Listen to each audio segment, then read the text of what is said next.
overpowered, insane, broken, or is he just very powerful? Today, we're going to have the most concise, coherent breakdown on the new Wazdakka released by Warhammer Community. We do not have the points yet, but we have plenty to talk about and discuss. So we're going to talk about the data sheet, pros, cons, things we've noticed, etc. Then we'll actually talk about his possible points costs in comparison to our internal codex and overall the meta, things that have come out, etc. And then we'll have a fun time talking about some possible detachments that caught my attention that I could play with them. Some the most obvious, and some are just fun and actually viable. So today, let's get stuck in, lads. Of course, this is a live conversation. This is all mostly off the top of my head. So we're just getting stuck in. And of course, we have to see the points, but that's why we're having fun here. Now, to answer the question of the title, I would say the answer is yes and no, right? One, he really is an excellent, very powerful, real war boss, right? The first thing I said when people asked me what I thought about it is I said, finally, GW understands a war boss identity to a better degree and is giving him his just due when it comes to like how he's killy, his tough, and all these different things that we're pointing out that are excellent about him that we're excited to see. Also, the plethora of very interesting rules and ways we can utilize him, yet to somewhat restrictive based off what we've seen he actually has as keywords to a degree. So what we're trying to point out here is that we as the org community want to control the narrative as how our models are actually being played and how strong they actually are, right? So as much as I want a realistic, very excited, strong understanding and breakdown of this Git, I also don't want the overhyped situation going on when people say he's overpowered, he's broken, and call for him to get nerfed before we even get feet under him or wheels on the ground with him, right? So this is both a very exciting moment that I'm very positive about and a real grounding moment so that when your beaky gets talk to you and think that he should be 220 points, you can laugh at them, right? And have a concise understanding of why he's not that outrageously overpowered, yet he's extremely strong and very commonly going to be seen. I'm excited to use him too. So we have all the SKUs and all the fun stuff to talk about. And of course, if we do a good job, leave a like and thumbs up you get. And yeah, this is live, so I'll take moments intermediately and interact with the chat. But let's just go straight into his data sheet. We're gonna talk about the first part, then the second part, right? So what I mean by the second part is if you look at his abilities and then you look at the throttle rocket shock engine, it's another set of abilities where he gets a chart, so he gets to pick one. Very exciting to see. We love that now we get some more options as orcs, which we always want, because it seems like GW always tells us what to do, doesn't really guide us into options to do. So this chart will give us more options with this Git, but to just build them from the ground up for new Gits, intermediate, and deep Gits, let's look at this. So the few things that we want to look at right off the bat that caught my attention that was both exciting and alarming was that he's mounted and vehicle. What does that say for next edition, right? What else does that mean for other units or data sheets that are going to possibly be both? Or is he just a weird, exception? That being said, the keyword of vehicle is way more common than stuff that apply to mounted in somewhat the cons ways as well. So we can discuss that. But one thing I mean by that is since he's vehicle, he can't move through other vehicles that are our own vehicles. Well, we can talk about that when we look at his chart. But he also has a deadly demise because he's a vehicle. Yet he has deep strike and lone op as his core abilities. That's awesome, because now that we're looking at when we look at his chart, you'll see why deep strike's even more appealing. At first, you might be like, deep strike for a biker? What the? No, that it actually makes really good sense with the chart. Then we have lone op. So lone op is only restricted to snick route right now, and it's most regular common sense, and then the baby mech can do if he's within the vehicle. So this is a really, really cool rule that we have that's very important for our melee detachments, important for certain matchups, and it also allows us to possibly move snick route out of the way to free up points for this big Git. Another thing that's fun to see is Fix It, the Grot. At the start of your command phase regains D3 lost wounds. The timing on that I like as well. For again, when we look at his chart, like, let's make this all concise though. Let's move to his just straight stats. Now he moves 14. Oh, that's what I want to see right now. Because he's vehicle, is he paying 2 inches for the pivot now as well? Right. So him being movement 4 is much more needed and much more happy to see that. Not 12. That would suck when you're paying for the pivot as well and how huge he's going to be. Love to see that he's 14. And then with T8. Whoa, he got the memo, right? Unlike Gaz, who's T6, for example, or a Trike, who's T6, this big git is a T8. So he's sitting right alongside, Mazrog, and he's sitting alongside an Orc Truck. Speaking of, he has a 3-up armor save and a 4-up invuln. We finally got the 4-up invuln. GW really understood the memo here when we look at the rest of his stats, but we're very happy to see that. Our 4-up invuln is quite restricted in the Orc codex, and that's cool. We love to see a 4-up invuln. 3-up armor is very good too, because possible cover that we can get here as well, at least while we're still playing 10th edition. This video will be a lot of focus about 10th because we're going to get the model and be playing with it right now, and this is where this video will apply most. But it does give us hints as what is to come also. He is 10 wounds, so like I said, he's like an Orc Truck. You can look at him like Orc Truck with a 4-up invuln in a fun way. But he has a 3-up armor, so cover is even better on him. 3-up leadership. Though he is a 3-up leadership like we would expect for an Orc speed boss, what he's not is a war boss. He does not have the war boss keyword, which is very important, at least now in 10th edition. And so we lose access to certain things that we're going to talk about when we look at the detachments. But right off the top of your head, you're like, oh, bully boys, he won't get a second wall. But don't worry, he still has his awesome chart. Now, let's look at it. And he's 3OC, just like the Trike. That's pretty cool. Like to see him at 4 for how big he is, how many wounds he is. But all right, 3 is way better than 2, I guess. The fun, cool, weird aspect to this git is he actually has some good ranged weapons, which, like I said, we're going to talk about synergies that we can actually use with this. So one is he has the Grabba-Dragga, which is an assault precision weapon, 12 inches. That is him shooting out his claw, right? So your Trike, the Trike you have as well, it used to have a shooting out its claw type of ability where it would snag you and pull you in. So he's kind of keeping that same style. He's one shot, one attack, only 12 inches. But it does hit on 2s. The 2s. It's strength 10 minus 2, 3 damage. So it's just like I said, it's just like his actual melee weapon, a power claw being thrown at you. He does have the Psycho Gatla. So this is, of course, his Gatling gun, 24 inches, sustained 1 built in. And again, GW starting to understand orcs. We got assault. Whoa. And we do need sustained 1. Typically on our 5-up weapons, it always makes sense because, like, all right, that helps us actually shoot. But on 4s, and then he gets access to the vehicle, so we can actually improve this hypothetically if a mech can get closer to him. But he's mounted as well, so we can, again, possibly include this for maybe orders, for example, and tactical brigade. So it gets like, well, he can actually maybe get some Daka down range now because he's hitting on 4s, which is interesting to me. 12 attacks, so we don't need to get into a certain range to actually be able to get a good amount of shots on him with the built-in sustain. So strength 6, good stat line. You can shoot through some T3 infantry, and then he's 2 AP. So yes, you can still hypothetically with the 2 damage kill some Space Marines if they don't have cover. Let's say you lose no strats in your best scenario of them just standing in the open. It's like a 50% chance you can kill 5 intercessors. That's still more than you could in the past, though. It's still nothing to be sneezed at, especially when we talk about the detachments. Then we go to the real fun part here. The melee, time to crump. Speaking of, let's just get with the biggest grot we've ever seen. Fix-It's Wrench with the extra attack. Yes, the reason I spoke about this, though it's hitting on 4s, is funny enough, it's strength 3. And if you know anything about your grots, Datasheet, grots are strength 2 in melee typically. So that means, he's going to be strength 4 on the wall. Of course, I would notice that because it's fun. 0 AP, 1 damage. So, I mean, he turns into a Space Marine for 1 turn, I guess, in strength. That's cool. The Fix-It's the strongest grot we've ever seen. Like I said, when I seen the War Boss grot, these grots are looking swole. You know what I mean? So anyways, then we go into Grabba-Dragga.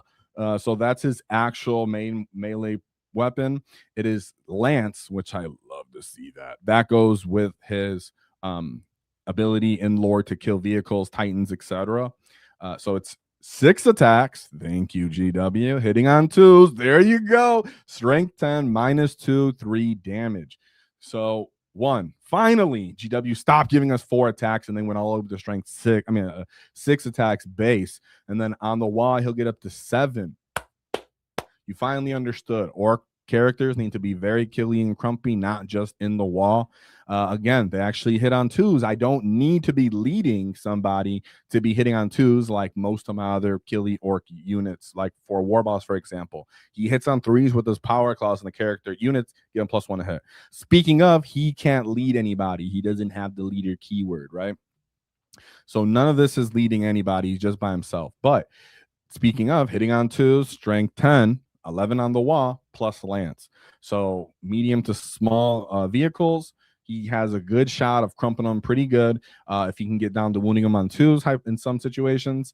And if it's on 3s, that's fine as well. The 2 AP is the deal breaker here when it talks about killing really big stuff, like hypothetically in lore. So GW still scared to give us 3 AP, but at least they heard us out. They finally gave us 3 damage. So I'm still excited for that.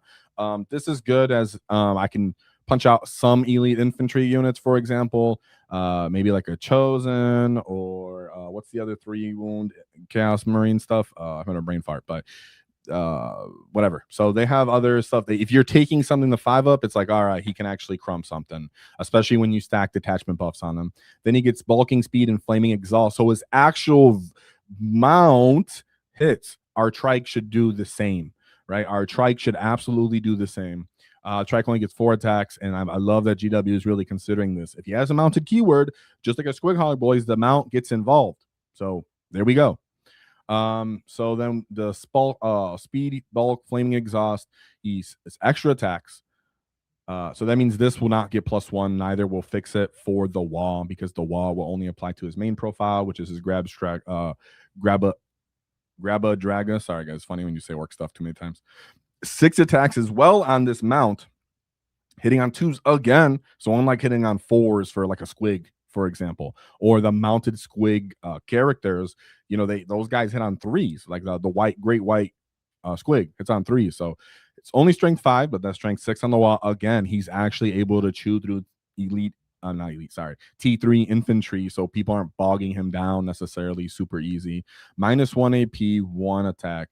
I do like that in a funny way. Let's say we know about Yarick's new abilities. If he picks a dumb Cadian unit and throws it at him, there's a chance that, you know, between all your punching or something, you could chew through them. So in the right detachment situation, I like to see that. I don't like when orc characters can be bogged down in a very super obvious way. But let's talk about the real meat here, is also his abilities. So like I said, his chart, the thing that makes him the most compelling after we look at his stats. So you get to pick one of these at the start of your command phase. So it's either turbo engine, this unit's eligible to declare a charge in a turn which it advanced or fell back. Advance and charge outside of the wall, baby. Let's go. Whoa, we've always needed that. We hate that we lack that. I'm going to talk about that when we talk about how he's actually used in game. But just straight up, it feels good to have something that can go out and get in a fight early game or late game that isn't relying on the wall, that is still kind of durable and still crumpy enough to be feared by your opponents.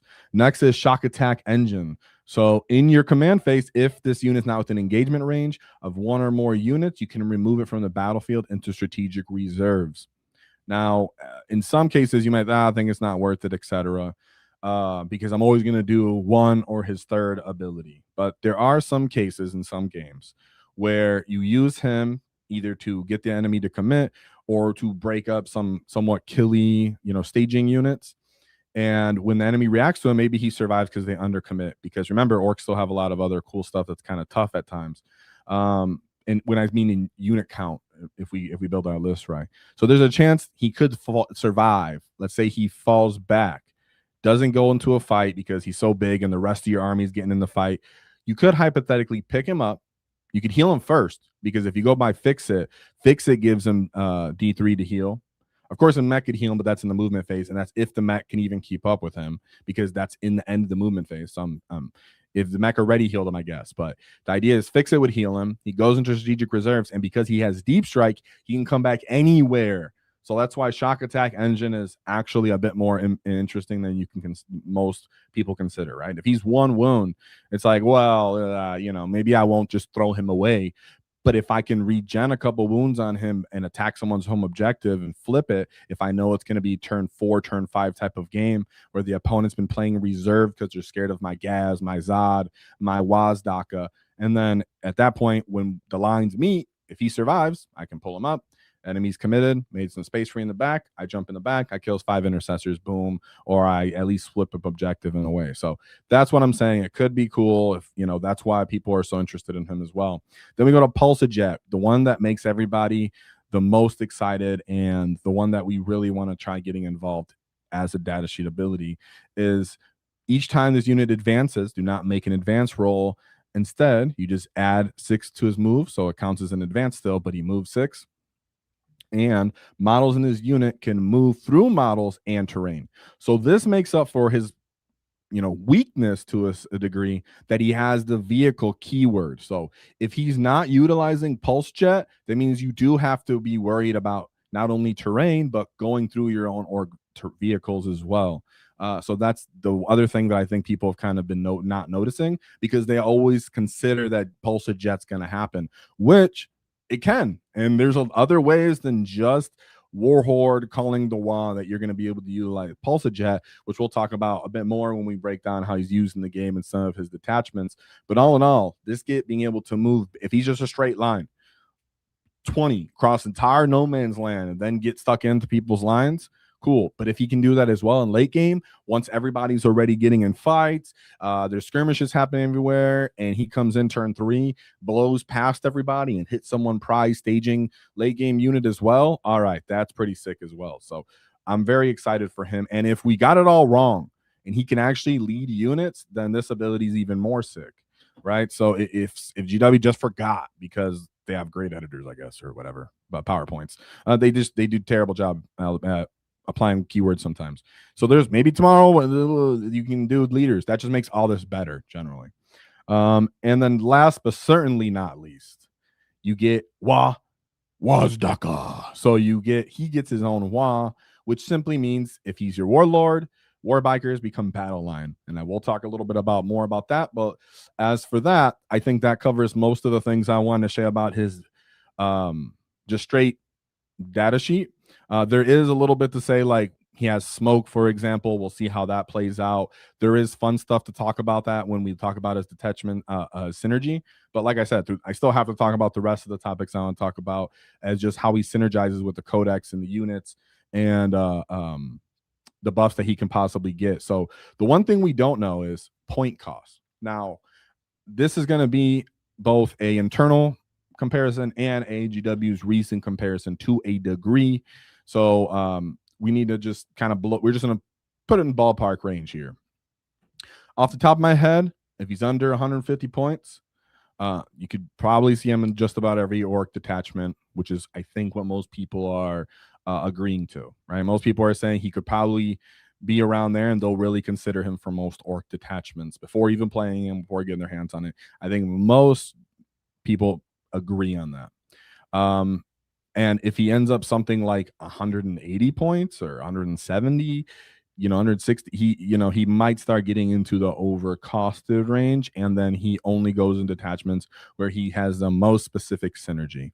Now, the reason I have these two characters on screen for pictures is just for sake of off the top of head comparisons, but there's a lot of reasons you can't take it at face value right away, right? So one is people automatically go, well, how much is Maz? Well, Maz is too many points, right? So right off the top of my head, Maz is too many points. But if you're taking him as a baseline, he's 145 points. And GW does look at stuff like this to a degree and take it into consideration. So is GW going to come out and say, well, this guy is as cheap as Maz, then he completely makes Maz look dumb and GW's ability internal balance, but they're already aware that they're not good at that. So that is pretty sick that we would get someone who replaced Maz, because he's a shove what he used to be. But in comparison to what they already have out and released recently, is what I have is the Necrosol Amatar, right? So this is another new character, and I think he was my favorite comparison to counter Wazdakka as a comparison to a degree. Now, of course, you can't do a direct because factions have their internal balance, their detachment, all this different stuff. but just straight points out the gate. He moves 10, T8, 3 up armor save, 4 up invul, 9 wounds, 3 leadership, 3 OC. All very similar. He does have a little bit of a ranged weapon that's sustained too, but it's like a pistol. And then he has 12 base attacks, and 6 of those are strength 10 with -3 AP and 3 damage, all still hitting on 2s. So in those ways, he's kind of similar. Yet he also has aura buffs for other units with keywords, and he can pick a unit after he kills something to buff. On top of the fact that he still has lone op when he's within range of certain units, and he gets fights first, as well as he regens too because he's a Necron, right? So he also gets some, synergy with the army, not just he's a beat stick on his own.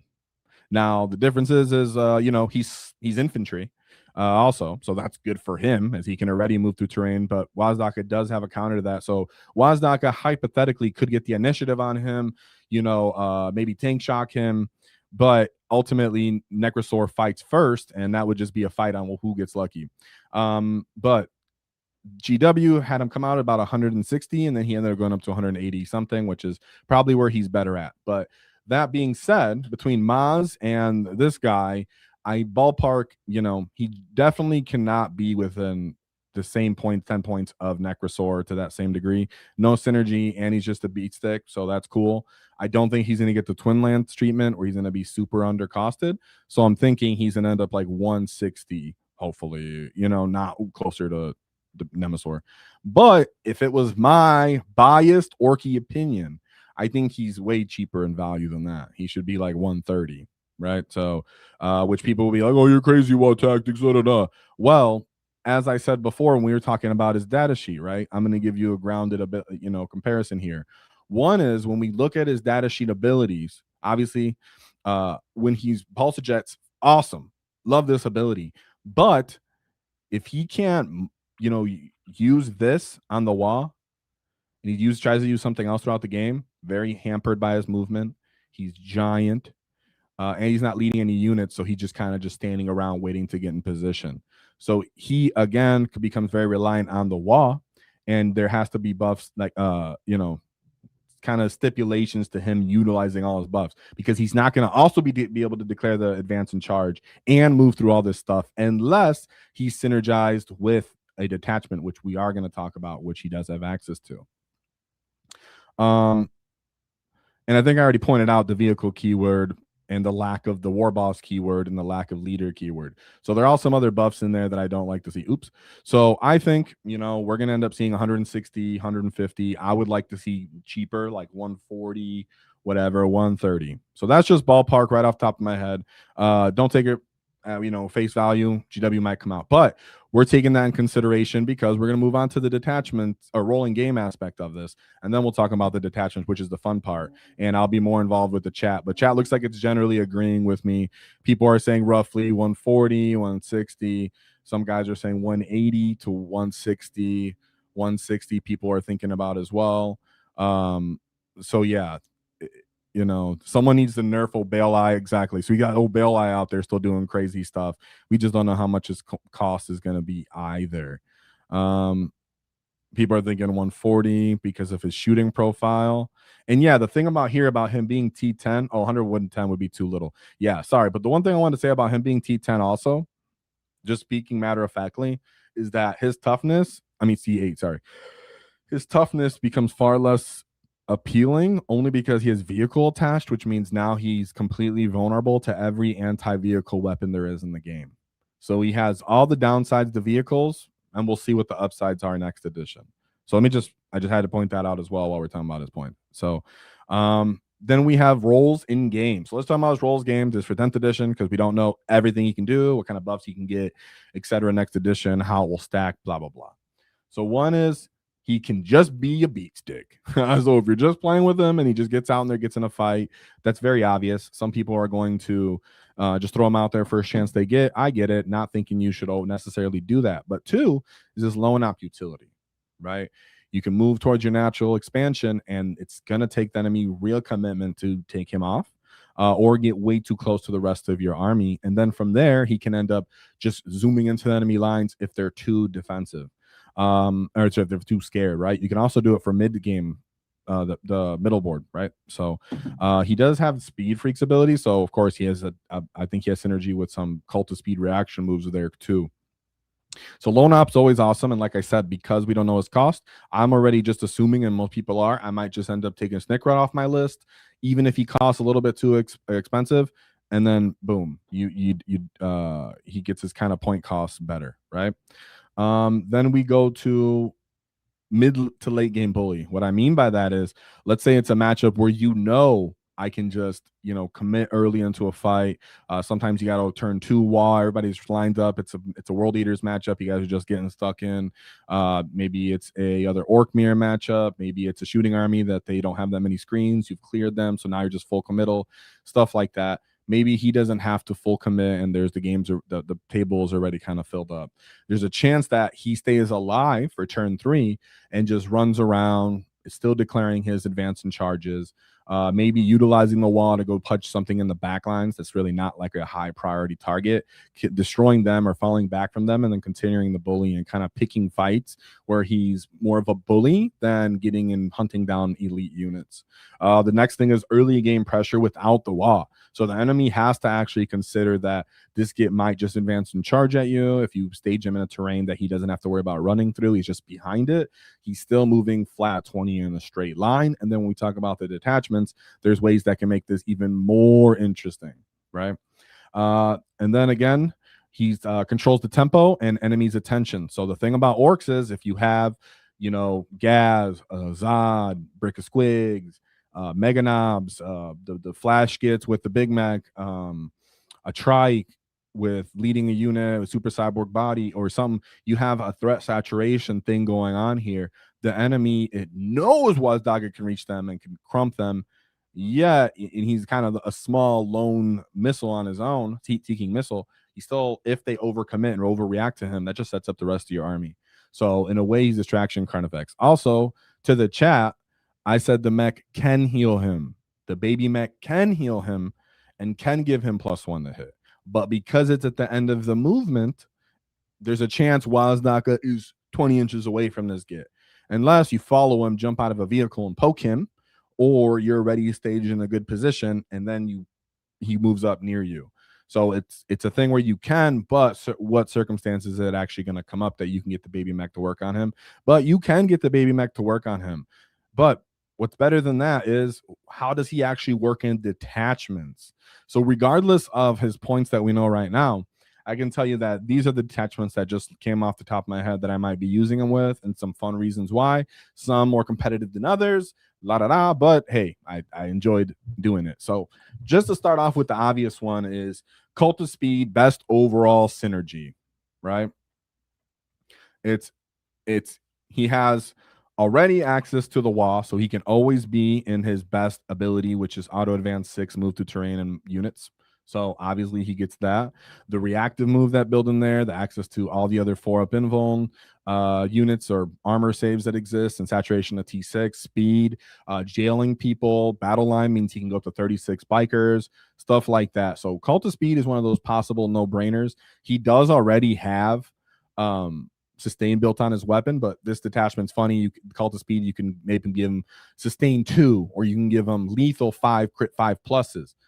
So there are cool things you could do with him that make him even more interesting in a fun way on his own. So excellent synergy with Cult of Speed. I think most people have talked about this online, so I'm gonna just a little bit elaborate on other stuff, even though I'm super into Cult of Speed for it. This is one of the Cult of Speed is that one detachment that even if he's on the more pricey side, he's still gonna find a good home in Cult of Speed.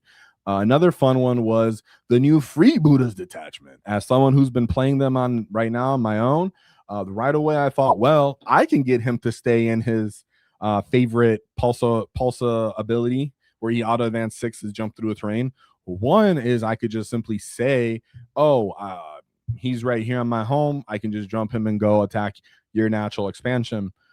2, I can again just go run towards my natural expansion and then give him the wall on the next turn anyways, even just to make him more punchy. Or if I'm sitting somewhere staged up, knowing he can already advance and charge, there's a chance that I can run towards the enemy's objective they're trying to hold and use that as my looted objective without trying to gain line of fight, without trying to declare a wall on the rest of the army. And I can allow him to attack the looted objective, get the reroll wounds objective, and the sustains in combat.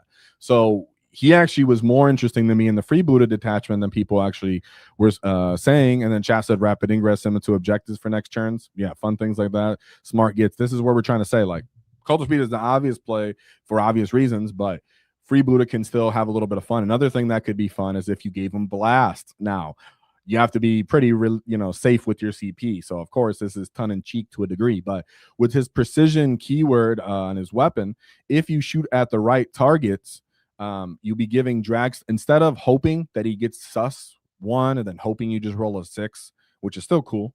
In this case, if you put blast on him, as long as you're targeting an infantry unit, he can end up getting +1 shot to his precision weapon, and he can get +1 or +2 shots to his pulsa gatling, which can make it kind of fun if you're really trying to threaten enemy character in a silly way. Then you also, like I said, the looted objective. So either you're launching off it, and because you can make it the wall, then you get to pick your ability. That's cool. Or because now it changed and you can pick an enemy on your turn, you can pick the objective they're trying to hold and then run over there and get them. Boom. Then we go to more DACA. So more DACA, you declare the wall, you get access to sustain 1 in range, but you already have sustain 1 in range on his datasheet ability. So that's like if you wanted his precision. Then you have ignore cover access there.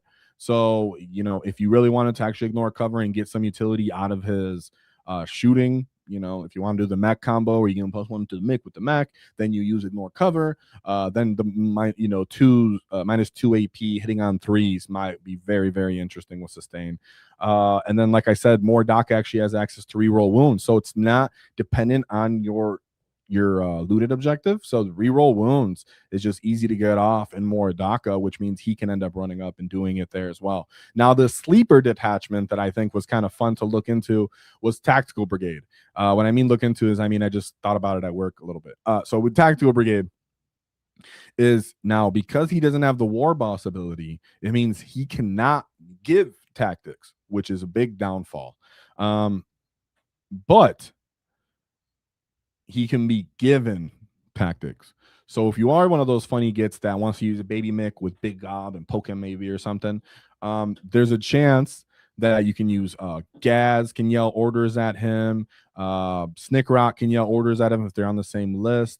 So there's units that can maybe yell orders at him, and then he can get +1 to hit. He can get stealth and cover. We don't know how smoke's going to work, and stealth, etc., is all going to work because of the terrain rules for the objectives when you're standing on the terrain. But now at the time is now, you give him those kind of defensive buffs because he is really lacking access to any kind of defensive buffs. So giving him tactics would be a funny thing to do as well on that gid if somehow you can get him to him down range. Fun thing is making battle line on the bikers and storm boys both in Tactical Brigade for some late game playings going on there, and then the strats as a whole. So easy to get if he's going to go beat stick on his own. You utilize your Big Mac with your flash gets to kind of hold some firing lanes, and your tank busters. You need someone to go out and get in fights. You're not ready to declare a wall yet. Gaz is staged up. Okay, then he can run up, utilize sustain on his own, get in some fun fights. And then we have Warhorde. Warhorde kind of just obvious because it makes everything better, and it really takes advantage of lone op, takes advantage of he can actually pressure enemies, and they know something with critical 5+, maybe fight on deaths is going to run right at them. If they're an all melee army, they don't want a free fight on deaths off this get. So the damage factor here is because one, he's already hitting on 2+, but because he doesn't get rerolls of sustain reroll 1s or any kind of wound rerolls in most of the detachments that are viable, right? The competitive quote unquote detachments don't really buff his damage output. Warhorde does, which means he's actually able to go out there, get in real fights, hunt down real enemy targets, and really get more respect out of your opponents in the way of, oh, he might actually crump me real good, and there's a lot of other really scary targets on the field. He also gives you a little bit of shooting, right? And that's kind of cool when you consider both together and the lone op buffs. Then we go to Green Tide. So again, Green Tide kind of sometimes can enjoy lone op, but in reality, he brings other stuff that it kind of lacks. Is one, he can actually acts as bait or speed because he's lone op. the enemy might actually get closer to line and commit to your tide and get range of your tide. Two, he might be able to actually go out and reach targets that the rest of your tide possibly couldn't, or get into fights with stuff before your tide declares the wall. Because the tide is so typically slow, quote unquote, finding a way to incorporate him into your list is good as well. And then, like I said, his damage is because they don't have a lot of damage 3. It's just, not good AP, stuff like that. So, that could be a factor. Like I said, though, he doesn't get any real buffs from the detachment. So that comes down to points. All of this comes down to, we don't know his points, but I am open, at least with his detachments. Another one is the new orc detachments. Are people just going to spam on DTS 36 bytes and jail people? Maybe, sure. We can talk about that more when it comes up. And the fun thing seeing here in chat, which I think this is a good time to move on to chat. But speaking of the detachments, sorry, that's pretty much my consent, just top of my head what I think about these detachments, but there's probably more that I didn't mention, so write it in the chats or let me know. Plus we'll see the points and we'll be able to explain this more. So now let me just respond to some of these comments. Like some people already saying, I think he's a cleanup piece, right? When I spoke about his roles in game, right? Mid to late game bully. That's what he means by cleanup piece. But somebody said the big skulls are bad at. Exactly, they are. Someone said I put a demon head on the front. That's fantastic. Now we're just talking about the chats. Also, can't wait to run Tacticated and Dread Mob. Exactly. So looking at him now, we don't know what it's going to look like with other detachments, double detachments, etc. And shout out to 40K Dirtbag. Whoa, that's what I'm talking. I know you want to use him. You've been playing Cult of Speed, so depending on his points, he might end up on your Cult of Speed list, right? Zod or Wazdakka. We all like Zod, but hey, imagine if they make him a leader too. So shout out to Dirtbag having fun with the orcs. He's definitely a buff for Cult of Speed. Yes, he is. 100% agreed. That's the one where I think he's like almost an auto take, even without thinking about seeing it. I didn't even think of Blast for precision. That's fun. Hey, some people bring 10-man units, and you're like, oh yeah, you want to give me Blast too? Okay. So yeah, I was just, and then some people might actually be like, yeah, I don't care. I won't respect that. Or you just pop off like a little dumb GSC character. Yeah. Do I think the rules will be readjusted? I think with the new next edition coming, there's for sure a chance that this can get adjusted. And like I like to joke is that we are the beta testers for GW. So there's a chance that as we end the edition, they gave us all this stuff and they're like, all right, have at it. Let's see what it looks like. And then if we go too crazy with him, or if the community keeps running around saying, whoa, he's broken. Oh, he should be 180 points. And, it's oh my God, he's insane. Right. And to the people who just say insane is like a positive, exaggerated emphasis on something, that's cool. I'm not making fun of you. But some people mean he's insane, and then they roll their eyes about it and they get mad. That's not what he is. And I don't want that to become the narrative of what he is. But if GW gets that interpretation, maybe they take stuff away from him next edition. Currently, how I see him, I think he's totally solid and very, very good. Excellent. I love him in so many ways. And I like that he actually has some negatives. That way, he doesn't need to be readjusted, rebuffed, or retweaked again. Hopefully, as long as GW doesn't super undercost him, etc. And so then, yeah. My boy Ghostly. I'm selling my Dread Mob and buying Cult of Speed. No, I get it. I don't blame you for saying that, but that's a funny way to put it. I don't think he has to do that. And he has 2 more wounds than Dread Mob than Maz. Yeah, he has more wounds than Maz. He actually gets some shooting faster than Maz. Yeah, he's embarrassing. I wonder if he might be similar to Index Maz. I was thinking that in my head too. Like, ooh, is he like Index Maz right now? The Lance plus damage 3. I mean, and he has the AP. I mean, I think he is on par. He's not as durable, but he can get there.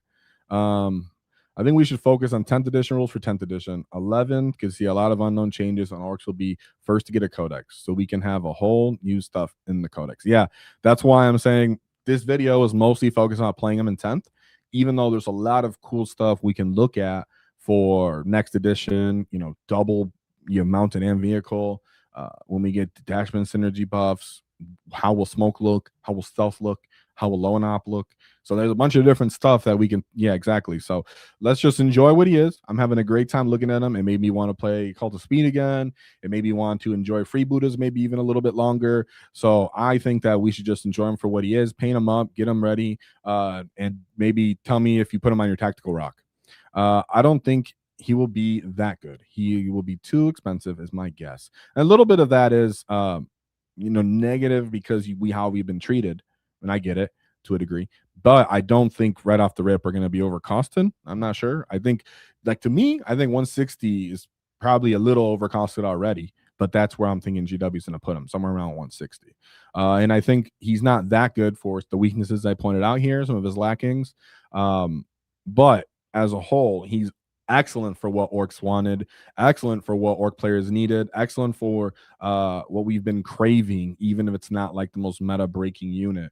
We really wanted more outside of the wall. We want damage 3. We want big stuff. We want to move through terrain. These are all buffs that we really, really wanted. Auto advancing 6. We've just been enjoying all of this stuff and wanting all this stuff. And so for that, we should celebrate and have a good time doing it. And then, like you said, he might not even be all that once we get the points. Yet, where he's at right now, we're all loving him and can still, even if he's a little overcosted, he could be played in the other detachment. And he can be good without being meta, exactly. So I think they'll list him at 140. This is someone who's being like a realist, right? I think they'll list him at 140, then get nerfed to 160 within 2 weeks. Right? The community is already somewhat responding to him. Now, some people are being very reasonable. Shout out to Art of War, where I feel like they were like, okay, maybe, he's strong and good. Excellent, right? That's what we want to see. I don't think he's insane, broken, overpowered, all this different stuff.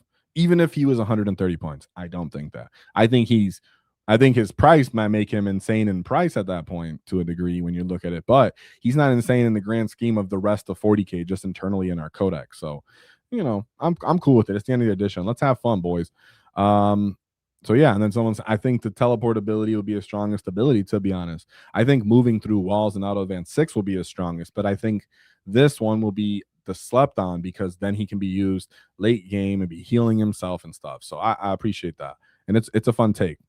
And yeah, so I think with that being said, if there's anything I missed, let me know in the comments. I try to interact with chat, but of course, I wanted to not make this too long. So rewatch gang happens. If I did a good job, if you learned something, if you thought of something you hadn't thought about, leave a like. Let me know in the comments. It's finally fun to get some tools. Oh, right here. It's fun to get some tools that other armies have had for a while, like Uppy Downy, which we've had, but now it's something that can Uppy Downy that's kind of scary, intimidating, tough, right? So yeah.